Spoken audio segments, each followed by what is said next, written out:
Et encore pour nous parler de ce sujet très important du sommet arabe et la crise à Gaza. Et on a avec nous en ligne Monsieur Dr Amr Hamed, professeur de l'économie. Bonsoir Dr Amr. Bonsoir. Alors Dr Amr, comment voyez-vous le projet égyptien de reconstruire la bande de Gaza en seulement dans un délai de 3 ans? Le projet égyptien de reconstruire Gaza, c'est pas seulement pendant 3 ans, mais c'est, disons, entre 3 ans et 4 ou 5 ans aussi. 5 ans. De point de vue plus pratique, mais l'annonce de l'Égypte visant à reconstruire Gaza dans cette période, ça va être en différents étages. On va commencer premièrement avec 6 mois seulement, et puis ça va commencer pour les années qui suivent jusqu'à maximum 5 ans. 5 ans. Mais jusqu'à 3 ans, on va avoir un vrai, si vous voulez, un vrai Gaza, encore une fois. Oui. Mais ça se soulève sur plusieurs défis majeurs. Alors, de point de vue positif, le soutien régional et la coordination, l'Égypte, en tant que voisin direct, joue un rôle clé dans la gestion des frontières et l'acheminement de l'aide. Oui. Son implication pourrait faciliter un processus de reconstruction rapide et structuré. Oui, parce que c'est l'expertise en... pardon? Alors continue, je vous dis. Je veux dire aussi, un autre point positif, c'est l'expertise en construction, parce que l'Égypte a déjà mené des projets de reconstruction à Gaza après les précédents conflits, notamment par le biais d'entreprises égyptiennes spécialisées, et aussi les méga-projets de construction qui ont déjà pris lieu en Égypte même. Alors l'expertise ici égyptienne est vraiment très... il y a beaucoup de confiance dans cette expertise. Et un autre point, c'est la volonté politique, parce que le projet pourrait bénéficier d'un soutien international, notamment de la part des pays du Golfe et d'autres bailleurs de fonds. On peut aussi noter les obstacles et les incertitudes de l'autre côté aussi. Le premier obstacle, bien sûr, c'est la situation sécuritaire instable. Tant que le conflit israélo-palestinien demeure irrésolu et que des hostilités persistent, toute reconstruction risque d'être menacée par de nouvelles destructions. Et aussi, un autre obstacle peut-être, c'est le blocus et les restrictions imposées par Israël et le contrôle aux frontières pourraient ralentir l'importation de matériaux essentiels. Oui. Et un dernier obstacle peut-être, c'est la gouvernance et coordination avec la destruction des infrastructures administratives et l'incertitude sur le futur gouvernement de Gaza. Il pourrait être difficile de gérer efficacement le processus de reconstruction. Oui, c'est ce que je voulais vous dire aussi, vous demander de la possibilité de relancer les capacités économiques et administratives de la bande de Gaza, alors que l'Égypte peut jouer un rôle avec la coordination de l'autorité palestinienne et je crois à l'Union européenne aussi. Bien sûr, ça c'est un point, c'est une question qui est très importante. Alors la relance économique et administrative de Gaza dépend de plusieurs facteurs structurels et politiques. Et les actions nécessaires sont peut-être les suivants. L'investissement massif dans les infrastructures, je veux dire la reconstruction des routes, du réseau électrique, des hôpitaux et des écoles pour permettre une reprise économique et sociale. Et une autre action qui est très importante aussi, c'est la relance du secteur privé, alors le soutien aux PME, la facilitation des importations et exportations et le développement de zones industrielles. Aussi l'appui à l'administration publique, la formation de personnel, mise en place d'un gouvernement fonctionnel et transparent et renforcement des services publics. Et aussi l'accès aux financements internationaux pour obtenir d'aide et de prêts de la part d'organisations comme par exemple la Banque mondiale, l'ONU et les pays donateurs. Oui. Et la stabilité, bien sûr, politique et levée des restrictions. Il y a aussi, de point de vue défi majeur, alors, bien sûr, le blocage économique, parce que l'économie de Gaza est fortement dépendante de l'aide internationale et des restrictions israéliennes, et l'absence d'une gouvernance claire. Et un autre défi, bien sûr, c'est le manque de main-d'œuvre qualifiée, parce que l'exode des talents et la destruction des universités compliquent la reconstruction du capital humain. Et si peut-être, si vous voulez, pour conclure cette question, si l'Égypte et d'autres acteurs internationaux s'engagent activement, une relance économique progressive est possible. Cependant, sans une solution politique durable et un allègement des restrictions, toute reconstruction restera fragile et vulnérable à de nouveaux conflits. Exactement, on a besoin d'une solution politique d'abord avant de commencer même le plan de reconstruction et parler avec les autres éléments de la communauté internationale pour aider à la capacité économique et gérer la bande de Gaza. Bien sûr, une contribution internationale majeure à la reconstruction de Gaza. La question importante, est-ce que c'est envisagé, cette contribution? De mon point de vue, oui. La réponse est oui. Une contribution internationale majeure, c'est probable, mais son ampleur à son efficacité dépend de plusieurs facteurs. Une autre question qu'on peut-être on peut demander ici, c'est pourquoi une aide internationale est attendue. Oui. Bien sûr, encore une fois, de mon point de vue, l'aide internationale est attendue parce que premièrement, c'est la responsabilité humanitaire et diplomatique de nombreux pays et organisations comme l'ONU, encore une fois, l'Union européenne, les États-Unis, les pays du Golfe, et même les pays de l'Extrême-Orient comme la Chine, le Japon, ils ont déjà exprimé leur volonté d'aider à la reconstruction de Gaza. L'urgence humanitaire et la pression de l'opinion publique mondiale incitent les puissances à agir. Et une autre raison, bien sûr, c'est le rôle des pays arabes. L'Arabie saoudite, le Qatar et les Émirats arabes pourraient financer une partie de la reconstruction, soit pour des raisons humanitaires, soit pour renforcer leur influence régionale.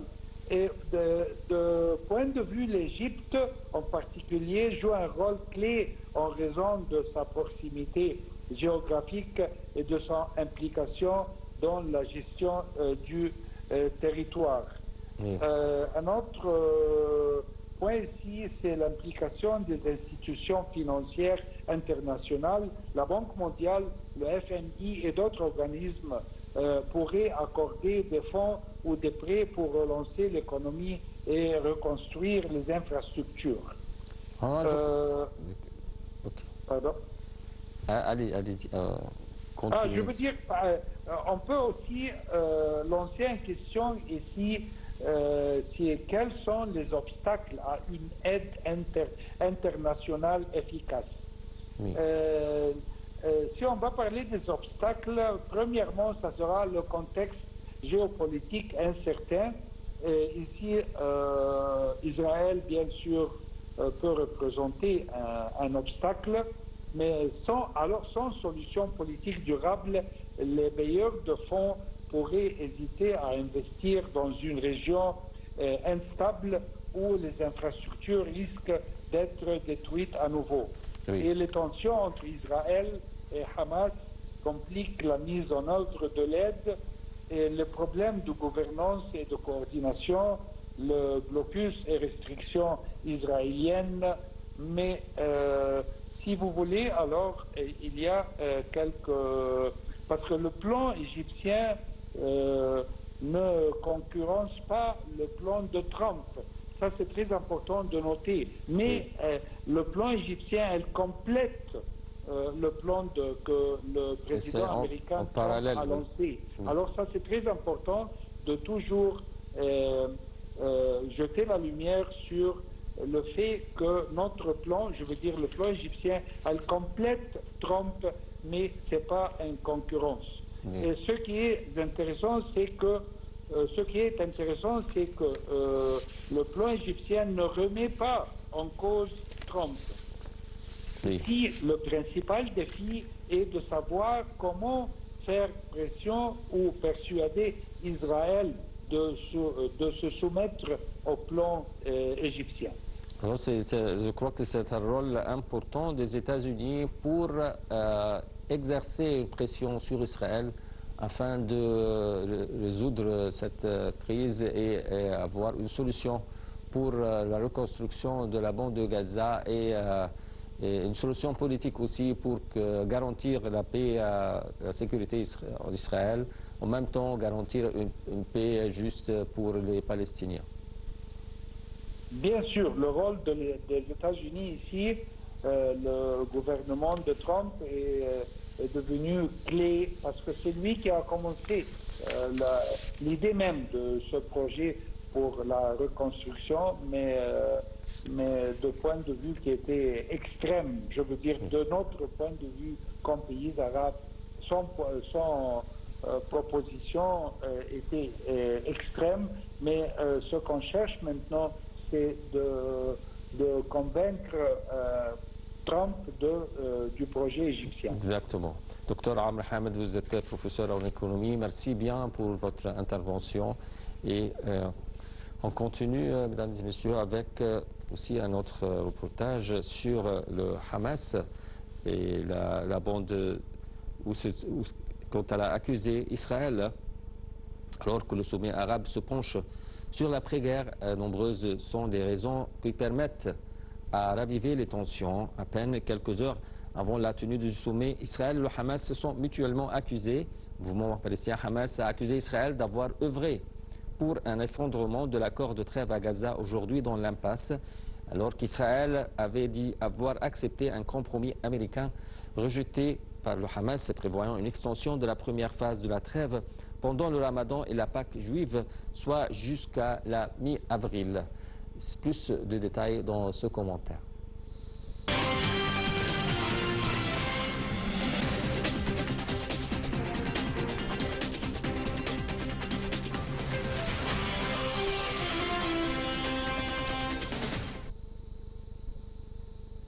Israël semble tout faire pour attiser l'escalade. Les médias israéliens ont annoncé lundi que le Premier ministre israélien a un plan de pression maximale comprenant le déplacement des habitants du nord vers le sud et l'interruption de l'approvisionnement en électricité. De plus, il a menacé le Hamas de conséquences inimaginables s'il ne libère pas tous les otages. De son côté, le Hamas a accusé Israël lundi d'œuvrer à l'effondrement de l'accord de trêve, entré en vigueur le 19 janvier. Dimanche, Israël a bloqué jusqu'à nouvel ordre l'entrée de l'aide humanitaire à Gaza, après des désaccords avec le Hamas sur les modalités de la poursuite du cessez-le-feu. L'impasse actuelle compromet la poursuite des négociations sur la deuxième phase et la mise en vigueur de l'accord de cessez-le-feu dans son intégralité. Ce dernier prévoit que les négociations de la deuxième phase devaient commencer en février afin qu'elles commencent immédiatement après la fin de la première phase, le 1er mars.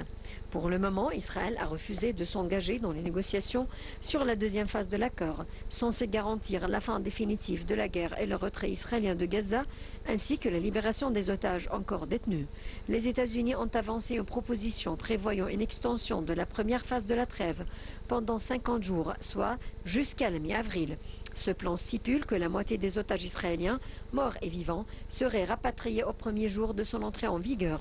Les derniers captifs seraient remis à la fin si un accord est trouvé sur un cessez-le-feu permanent. Le Hamas a rejeté cette option, accusant Israël de vouloir se soustraire de l'accord initial.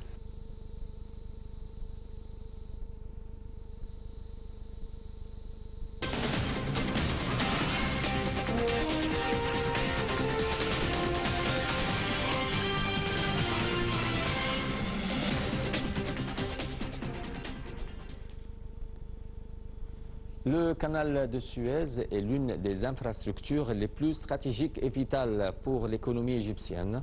Situé au carrefour entre l'Europe, l'Asie et l'Afrique, il joue un rôle crucial dans le commerce international en permettant un passage maritime rapide entre la mer Méditerranée et la mer Rouge. Plus de détails dans ce commentaire.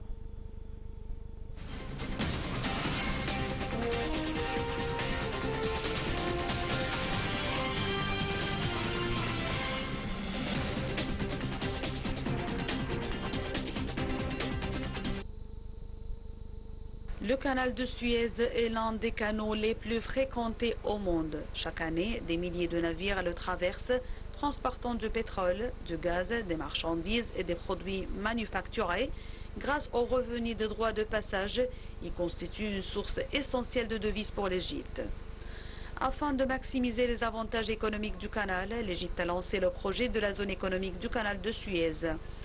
Cette initiative vise à transformer la région en un centre logistique et industriel de premier plan, en attirant des investissements étrangers et en développant des infrastructures modernes. Le développement des zones industrielles et portuaires autour du canal offre des milliers d'emplois aux Égyptiens. Les entreprises internationales sont encouragées à s'installer, stimulant ainsi l'économie locale. Les recettes du canal renforcent le budget de l'État et financent d'autres projets de développement. Malgré son importance stratégique, le canal de Suez fait face à des défis comme la nécessité d'une modernisation continue et la concurrence d'autres routes commerciales, notamment celle du pôle Nord. Toutefois, avec les récents travaux d'élargissement et les efforts pour dynamiser la zone économique, l'avenir du canal reste prometteur. La région du canal de Suez est un moteur clé de la croissance économique de l'Égypte. Son expansion et sa modernisation renforcent la position du pays sur la scène économique mondiale et contribuent au développement durable de son économie.